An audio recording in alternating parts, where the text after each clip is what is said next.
It's a beautiful morning in Taree and roadside repairs. So we only got 80 k's and then the diesel stopped working. What we found out was we needed a vented cap, which we don't have on the fuel tank. So it eventually created a vacuum lock on it and no fuel. So we've got a venting system now, so it runs on diesel just fine. We only went from Chindera to just south of Ballina when we struck problems with the vegetable oil, which we're trying to remedy right now. Which if we have a look at this filter, it's very cruddy. And so we're trying to drain the tank and hopefully we can flush out all the crud, because we killed 2 fuel filters.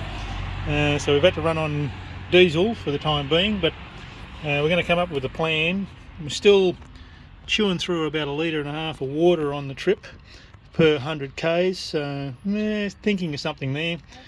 And we're probably doing about 1 litre of oil every 500 k's.